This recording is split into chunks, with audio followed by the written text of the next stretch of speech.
Bismillahirrahmanirrahim. Alhamdulillah alladzi samma nafsahu bil hakam al-hakimil muhkam al-qadil musallam. Ashhadu an la ilaha illallah wahdahu la syarika lahul malikul a'zam wa ashhadu anna sayyidana Muhammadan abduhu wa rasuluhul mukarram. Allahumma salli wa sallim wa barik ala kanzikal mutalsam sayyidina maulana Muhammadin manba'il ilmi wal hikam wa ala alihi wa ashabihi wa dzurriyyatihi ashabil judi wal karam, amma ba'du. Al mukarramun wal muhtaramun ma'asyiral habaib wal ulama wal asatidz, para muhibbin, hadirin hadirat rahimakumullah. Puji syukur yang setinggi-tingginya kehadirat Allah Subhanahu wa taala, yang mana dengan taufik hidayah serta inayahnya kita malam ini kembali bisa berkumpul bertemu di Masjid Bustanul Muhibbin yang penuh barakah dan rahmat ini. Salawat dan salam atas junjungan kita Nabi besar Muhammad sallallahu alaihi wasallam dan seluruh keluarga, para sahabat, zuriat dan pengikut beliau ila yaumil qiyamah. Ismu tasi wal ishrun min asma'illah al-husna al-hakam. Nama yang ke-29 daripada nama-nama Allah al-husna, yaitu Al-Hakam. Al-Hakam itu artinya yang menetapkan hukum atas segala makhluknya, yang menetapkan hukum atas segala makhluknya. Jadi disebut Al-Hakam. Allah Subhanahu wa taala dalam Al-Qur'an berfirman, apa ghairallah abtagi hakama wa huwa alladhi anzala ilaikumul kitaba mufassala. Al-An'am 114. Katakan wahai Rasul kepada umat, apakah aku mencari hakim selain Allah? Artinya aku tidak mencari hakim kepada selain Allah. Aku tidak mencari hukum selain kepada Allah. Dialah yang menurunkan kepada kalian akan kitab secara terperinci, yaitu Al-Qur'anul Karim. Artinya Rasulullah di sini diperintahkan oleh Allah menyampaikan kepada umat, kepada manusia, hendaknya mereka itu menjadikan Allah sebagai hakim, sebagai yang memutuskan hukum.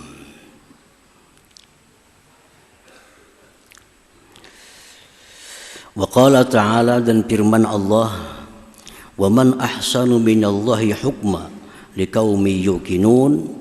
Al-Maidah 50. Tidak ada hukum yang lebih baik daripada hukum Allah. Tidak ada hukum yang lebih baik daripada hukum Allah bagi orang-orang yang meyakini Allah Subhanahu wa ta'ala. Paling baik keputusan itu adalah keputusan Allah bagi kaum yang beriman. Qala al-Imam al-Ghazali rahimahullah, al-Hakam huwa al-Hakimul muhkam wal qadil musallam alladzi la radda li hukmi wa la mu'aqqiba li qada'i. Al-Hakam itu ialah yang memutuskan hukum. Jadi yang membuat hukum, yang memutuskan hukum atas makhluknya, itu Al-Hakam. Yang tidak bisa seorang pun menolak hukum Allah, dan tidak ada seorang pun yang bisa membatalkan hukum Allah. Kalau Allah sudah menghukumkan A, maka itu akan berlaku. Tidak ada satu kekuatan apapun yang bisa membatalkan hukum Allah. Hukum bupati dibatalkan. Siapa yang bisa membatalkan? Gubernur bisa membatalkan. Presiden pun bikin hukum, ada mahkamah yang bisa membatalkan hukum presiden. Nah, kalau Allah membuat satu hukum, memutuskan satu hukum, tidak ada satupun yang bisa menggagalkan hukum Allah Subhanahu wa ta'ala. Wa min hukmihi annahu ja'ala al-jannata lil muttaqin wa ja'ala an-nara lil kafirin wal munafiqin wal zalimin wal fasiqin. Setengah daripada keputusan Allah telah memutuskan bahwa Allah menciptakan surga untuk orang-orang yang takwa kepada Allah. Itu sudah keputusan Allah, hukum Allah, kada bisa dirubah. Allah mencipta surga, lalu Allah menetapkan penghuni surga itu orang yang takwa kepada Allah Subhanahu wa ta'ala. Dalam Al-Quran disebutkan surat Ali Imran 133, uiddat lil muttaqin. Surga itu disediakan untuk orang-orang yang takwa kepada Allah Subhanahu wa ta'ala.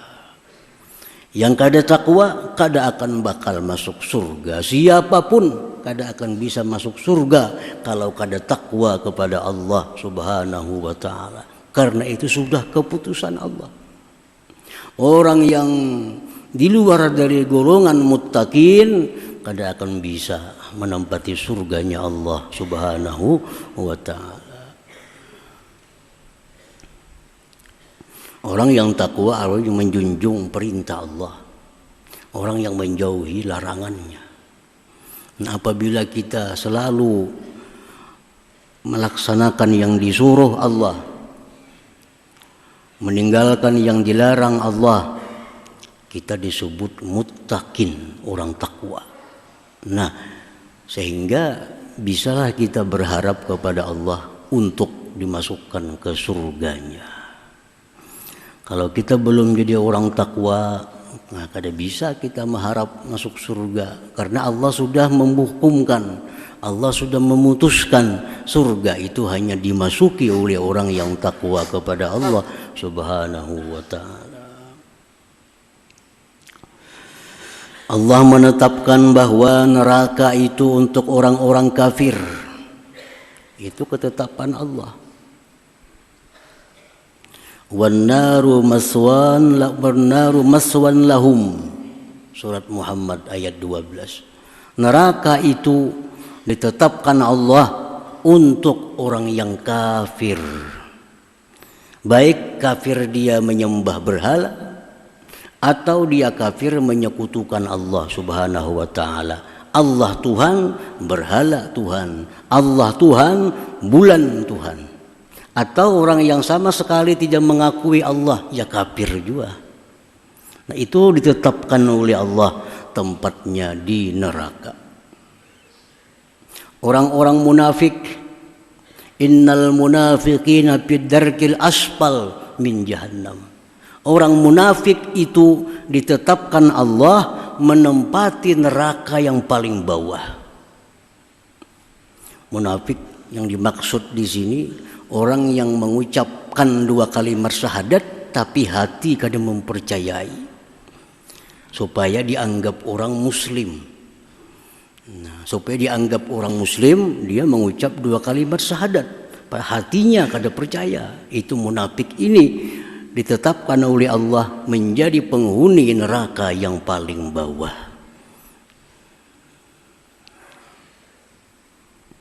Allah menetapkan bahwa neraka itu untuk orang-orang yang zalim.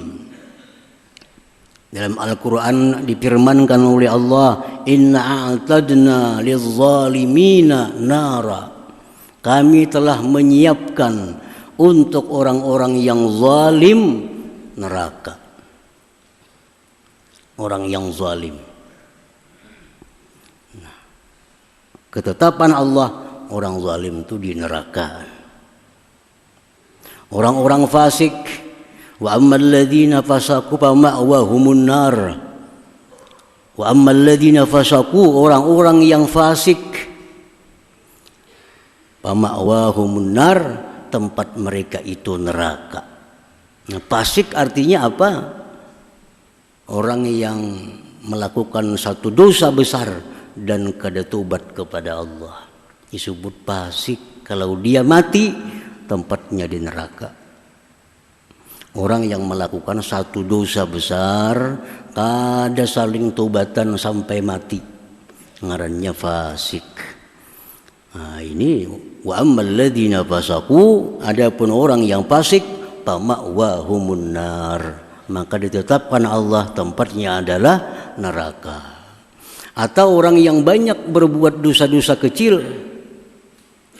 mengekali perbuatan dosa kecil, nah bisa juga disebut fasik.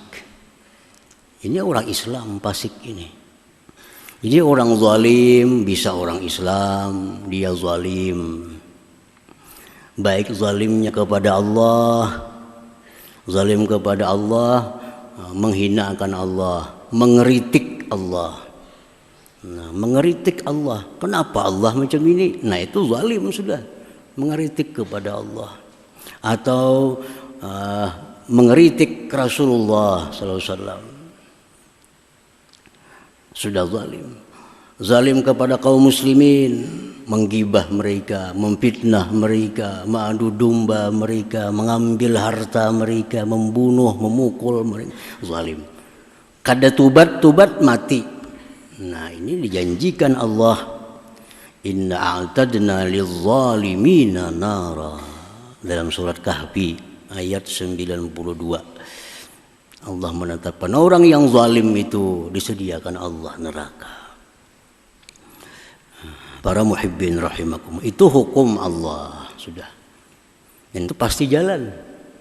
Hukum Allah pasti terlaksana. Kada satu pun yang bisa membatalkan hukum Allah.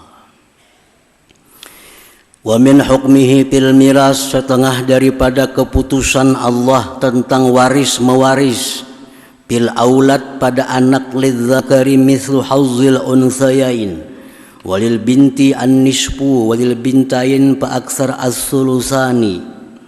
Allah menetapkan, Allah menghukumkan, kalau orang mati dia meninggalkan harta, meninggalkan anak laki-laki, meninggalkan anak perempuan, Allah menghukumkan yang laki-laki dapat 2 bagian dari perempuan.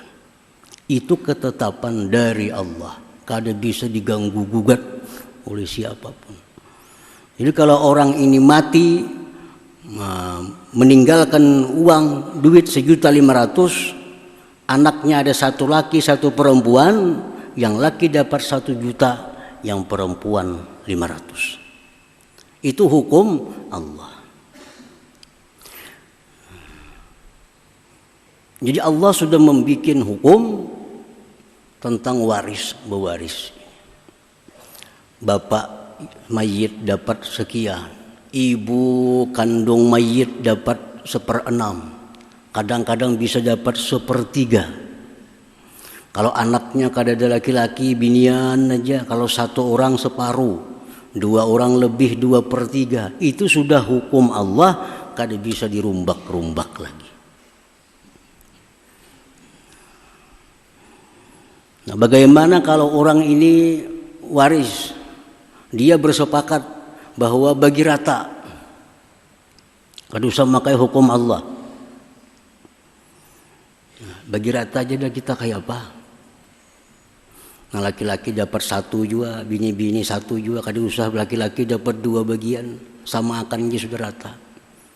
Ini namanya mula hukum seorang.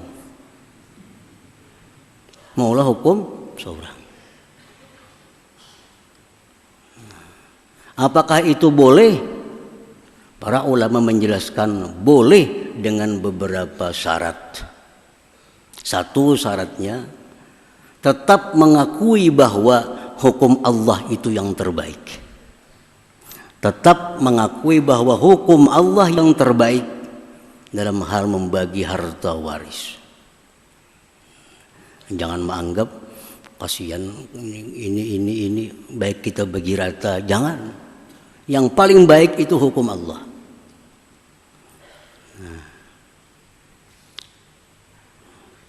Yang kedua syaratnya harus dijelaskan kepada semua pihak bagiannya masing-masing. Dijelaskan. Jadi sebelum disetujui harta waris itu bagi sama rata, mesti dibagikan kepada tiap-tiap orang jatahnya. Ikam dapat 50 juta. Adik Ikam nang bini-bini dapat cuma 25 juta. Nah, kisahkan. Mama Ikam dapat 40 juta. Abah dapat 20 juta. Nah, kisahkan semuaan. Sudah tahu semuaan. Nah, dengan ridha semuaan, lalu saling memberikan, yang lebih diberikannya kepada yang kurang, akhirnya jadi rata. Nah, itu dibolehkan. Jangan langsung. Kalau langsung tuh kada boleh. Ini harta abah kita bagi rata aja deh semuaan, itu kada boleh. Sampaikan dulu hukum Allah. Nah, jelaskan dulu hukum Allah kepada mereka dan katakan hukum Allah itu yang terbaik sebenarnya. Nah, cuma karena kita hendak macam ini, lalu ada syaratnya. Nah, beritahu masing-masing jatahnya berapa. Sudah tahu masing-masing jatahnya, inya bersedia menggugurkan lebihnya, nah hanyar itu dibolehkan menurut agama. Para muhibbin rahimakumullah. Wa min hukmihi fil muamalah, setengah daripada keputusan hukum Allah pada perkara muamalah. Allah memutuskan wa halallahu al-bai'a wa harrama riba. Allah telah memutuskan bahwa jual beli itu halal. Riba itu haram. Kata kau lagi dibahas. Kayak apa mungkin kita sama pada rida, kita berhutang 1 juta, kenanya bayar 1.200.000, tapi kita sama pada senang kayak apa? Kada kawa, soalnya Allah kada senang. Allah kada senang. Amun patukannya sama pada senang, kada ada lagi zina. Kayak apa hukumnya berzina? Lakiannya senang, bininya senang. Berarti Allah senang juga, kada tentu senang. Nah, jadi riba itu Allah kada senang, walaupun kita senang. Nah, kadang-kadang Allah bisa senang kalau kita senang. Tapi ada perkara-perkara yang hukum Allah itu kada tergantung dengan ridanya manusia. Seperti zina, riba, nah itu kada tahu suka-suka. Pokoknya Allah sudah memutuskan ini kada memerlukan keridaan, kesenangan, kesukaan daripada hambanya. Ini mutlak, yang dicari adalah kesenangan Allah Subhanahu wa ta'ala. Wa min hukmihi fil hudud, sebagian daripada ketetapan Allah tentang hudud. Wassariqu wassariqah faqta'u aydiyahuma, pencuri, maling laki-laki, maling perempuan, faqta'u aydiyahuma, potong tangannya. Itu hukum Allah. Itu hukum Allah. Kalau ada maling, baik laki-laki atau perempuan, faqta'u aydiyahuma, potong tangannya. Itu hukum Allah. Az-zaniyatu waz-zani fajlidu kulla wahidatin minhuma 100 jaldah. Seorang gadis yang berzina dengan seorang perjaka, pukul 100 kali pukulan. Itu hukum Allah.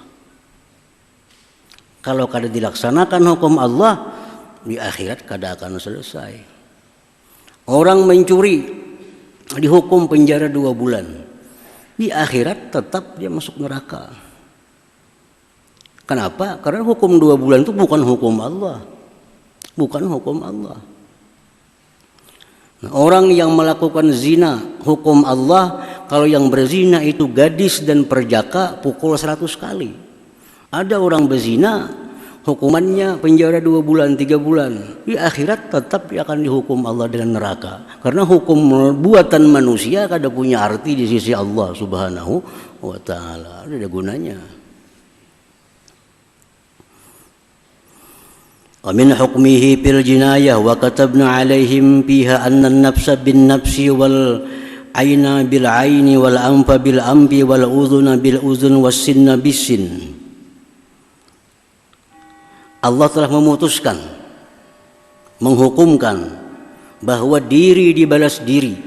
Orang membunuh dengan sengaja mesti dibunuh.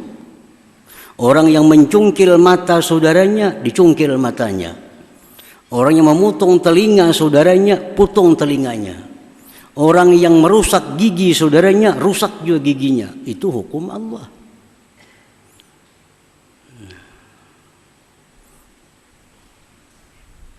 Dan hukum Allah berlaku.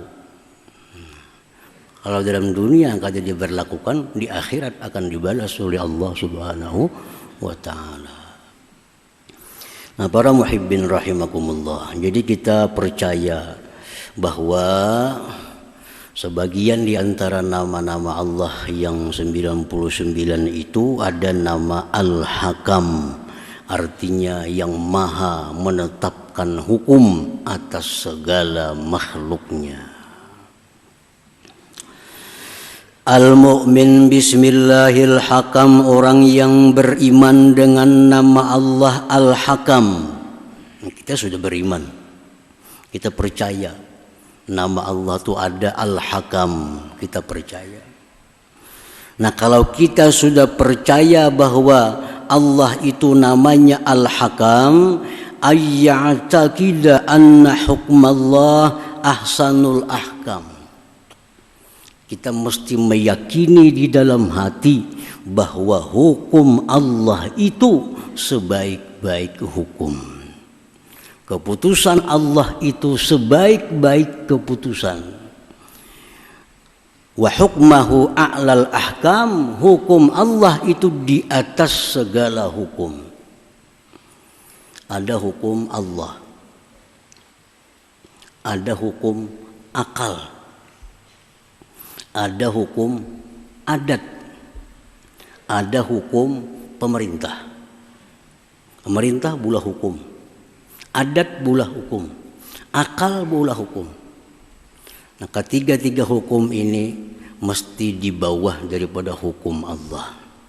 Artinya kalau bertentangan dengan hukum Allah, semua hukum ini kada akan boleh dipakai oleh orang yang beriman kepada nama Allah Al-Hakam itu. Jadi jangan sampai kita menerima hukum Allah itu dengan akal. Karena kalau kita menerima hukum Allah dengan hukum akal, kita akan tersesat, kada akan bisa menuju jalan yang benar. Ini hukumnya haram, itu Allah memutuskan haram.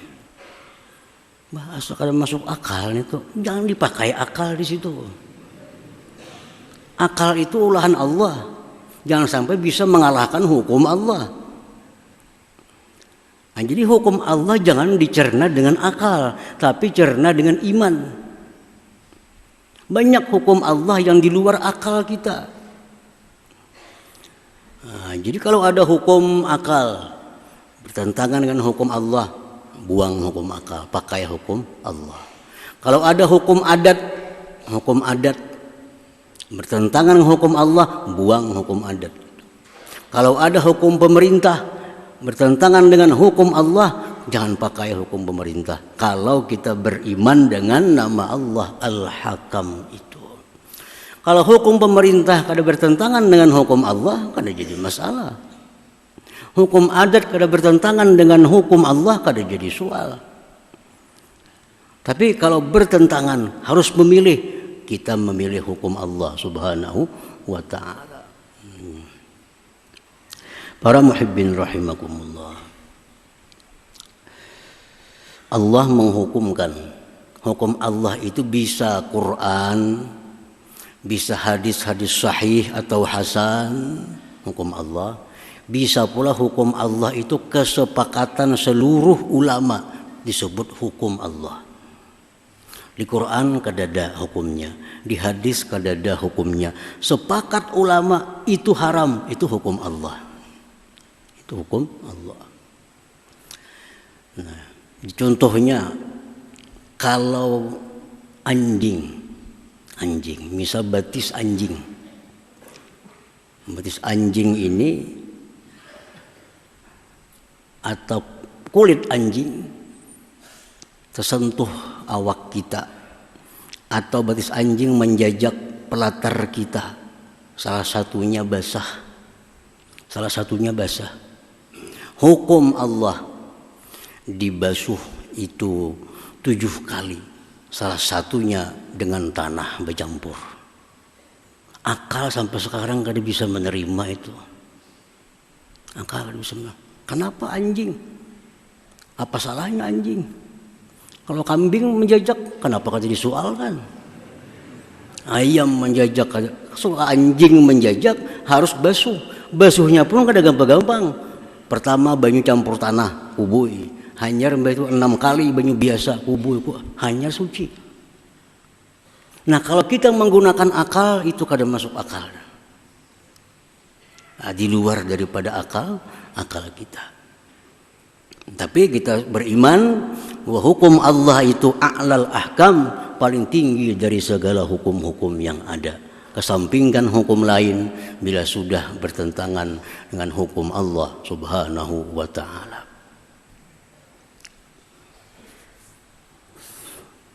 Nah itu kalau kita beriman dengan nama Allah Al-Hakam. Yang kedua, kalau kita beriman dengan nama Allah Al-Hakam wa ayyahkuma bihukmin anzalahullahu ta'ala, bahwa kita mesti menghukumkan dengan hukum Allah. Nah kalau sudah kita beriman dengan Al-Hakam, kalau kita menghukumkan sesuatu, mesti yang kita hukumkan hukum Allah Subhanahu wa ta'ala. Jangan hendak kita menghukumkan sesuatu dengan hukum-hukum yang bertentangan dengan hukum Allah. Dalam Al-Quranul Karim dicatat ada 3. Wa man lam yahkum bima anzalallah faulaika humul kafirun. Siapa yang menghukumkan bukan dengan hukum Allah, itu orang kafir. Maka dia menjadi kafir. Yang kedua, wa man lam yahkum bima anzalallah faulaika humuz zalimun. Siapa yang menghukumkan dengan bukan hukum Allah, dia orang yang zalim. Yang ketiga, wa man lam yahkum bima anzalallah faulaika humul fasiqun. Siapa yang menghukumkan dengan hukum selain hukum Allah, maka dia orang fasik. 3. Ada pencuri yang dicurinya sekian banyak. Berapa dicurinya? 1 on emas. Dia curi dalam lemari emas. Dapat malingnya. Di sidang diputuskan malingnya dihukum 5 bulan penjara. Ini berarti kada menghukumkan dengan hukum Allah.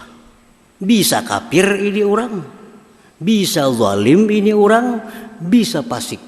3. Apabila dia menganggap bahwa potong tangan itu kada sesuai, kada adil. Yang adil itu ya 6 bulan. Kafir dah orang ini. Kafir. Mengatakan hukum Allah kada adil. Orang mencuntan saun dihukum 6 bulan, patak tangan lah. Itu kada adil, kada peri kemanusiaan. Paling-paling setahunnya sadang. Ini hakim kafir. Menganggap hukum Allah kada adil, hukum Allah kada peri kemanusiaan. Nah, kalau si hakim ini menghukum maling mencuri 1 on emas dalam lemari dicurinya, dihukum hakim 6 bulan. Kenapa hakim menghukum 6 bulan? Ujar hakim, aku tahu hukum Allah itu potong tangan. Itu hukum yang paling baik sudah. Cuma karena aku hendak menghukuminya 6 bulan. Nah maka hakim ini zalim, kada sempat kepada kafir. Sebab dia masih mengakui hukum Allah yang terbaik. Cuma aku hendak 6 bulan jadinya. Maka maka hukum Allah. Walaupun hukum Allah yang paling baik, tapi aku hendak menghukum 6 bulan aja. Nah ini zalim hakimnya. Nah yang ketiga, orang mencuri emas 1 on dalam lemari, tangkap, dihukum, diputuskan 6 bulan. Kenapa 6 bulan? Aku tahu hukum Allah potong tangan, dan hukum itu yang terbaik aku tahu. Tapi aku marah soal ini 6 bulan aja. Ini fasik orang nih. Hakim ini fasik. Nah itu risiko kalau kita menghukumkan sesuatu dengan bukan hukum Allah. Bila kada kafir, bila kada zalim atau fasik. Itu sudah jelas dalam Al-Quranul Karim. Quran yang menyebutkan, bukan hadis, bukan ulama, tapi Quran. Wa man lam yahkum bima anzalallah, siapa yang kada menghukumkan dengan hukum Allah bisa kafir. Kalau menganggap hukumnya lebih baik dari hukum Allah, kafir. Atau hukum Allah lebih baik, cuma aku hendak kayak ini aja, zalim. Atau hukum Allah lebih baik, cuma aku maras lawaninya, fasik. Nah orang yang beriman kepada nama Allah Al-Hakam, dia pasti menghukumkan dengan hukum Allah Subhanahu wa ta'ala. Kada akan menghukumkan sesuatu dengan selain hukum Allah Subhanahu wa ta'ala. Nah para muhibbin rahimakumullah, bukan berarti kita kada boleh memakai hukum adat. Bukan berarti. Boleh kita pakai hukum adat. Tapi ingat, jangan sampai hukum adat ini bertentangan dengan hukum Allah Subhanahu wa ta'ala. Kalau hukum adatnya bertentangan dengan hukum Allah, jangan dipakai hukum adat. Bukan berarti kita kada boleh menurut hukum pemerintah, kada. Boleh kita taat kepada hukum pemerintah, asalkan hukum pemerintah itu kada bertentangan dengan hukum Allah Subhanahu wa ta'ala. Jadi pemerintah kalau hendak sepeda motor ulah SIM kada jadi masalah. Agama kada melarang kita berulah SIM. Cuma kalau pemerintah menghukumkan ulah SIM, makan babi, maka kada kawa kita. Makan babi itu dilarang dalam agama. Jadi taati hukum pemerintah, laksanakan hukum adat, tapi kita ingat bahwa hukum yang tertinggi itu adalah hukum Allah Subhanahu wa ta'ala. Selama kada bertentangan dengan hukum Allah, kita laksanakan hukum adat, kita laksanakan hukum pemerintah. Nah, itu yang dimaksud dengan Rabbana atina fid dunya hasanah wa bil akhirati hasanah wa qina adzabannar. Ya Allah, berikanlah kami dalam dunia ini kebaikan, di akhirat kebaikan. Kayak apa cara supaya dapat kebaikan dunia, dapat kebaikan akhirat? Caranya taati 3 hukum. Taati hukum Allah, taati hukum pemerintah, taati hukum adat. Kita akan selamat dunia akhirat. Kita melaksanakan hukum adat, taati, kada disambat orang kita. Taati hukum pemerintah, kada bakal ke penjara kita. Taati hukum Allah, ke surga kita matinya. Nah itu Rabbana atina fid dunya hasanah wa fil akhirati hasanah wa qina adzabannar. Pemerintah wajib maulah SIM, kada perlu. Allah kada nyuruh bulah SIM, tangkap orang ini di jalan juga kan ya. Ini tangkap orang. Itu dalam dunia kada hasanah ngarannya, tangkap penjara. Nah, supaya dalam dunia ini hasanah, taati peraturan pemerintah, taati hukum adat supaya jangan disambati orang. Tapi tetap hukum Allah yang paling tinggi. Apabila bertentangan dengan hukum Allah, hukum siapa juga pun, kita mesti mengambil hukum Allah Subhanahu wa ta'ala. Itu bukti keimanan kita kepada nama Allah yang ke-29 Al-Hakam ini. Allah yang maha memutuskan hukum. Nah kemudian selanjutnya nama Allah yang ke-30 Al-Adal. لحضرة النبي صلى الله عليه وسلم. الفاتحة. إياك نعبد صراط الذين أنعمت عليهم. بسم الله الرحمن الرحيم. الحمد لله رب العالمين والصلاة والسلام على أشرف الأنبياء والمرسلين وعلى صحبه أجمعين. اللهم إنا نسألك العافية والموافقة الدائمة في الدين والدنيا والآخرة.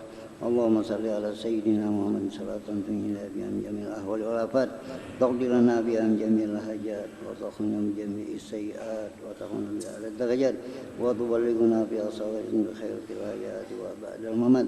اللهم إنا نسألك الهدى والتقى والعفو والغنى. اللهم زيادة في الدين وبركة من الأمور وسلام الجسم وحسن الرزق وتوبة قبل الموت، سعادة عند الموت وفرحة بعد الموت، وعفوا من الحساب ومن العذاب، ونصيبا من الحزن، وارزقنا برحمتك يا أرحم الراحمين. اللهم اغفر مدى سيدنا محمد. اللهم ارحم مدى سيدنا محمد. اللهم استر مدى سيدنا محمد. اللهم لبر مدى سيدنا محمد. توسلنا بجاه نبيك محمد صلى الله عليه وسلم. ربنا تقبل منا إنك تسمع وتب علينا إنك أنت التواب الرحيم. ربنا آتنا في الدنيا حسنة وفي الآخرة حسنة وقنا عذاب النار. صلى الله على سيدنا محمد وعلى آله وصحبه وسلم.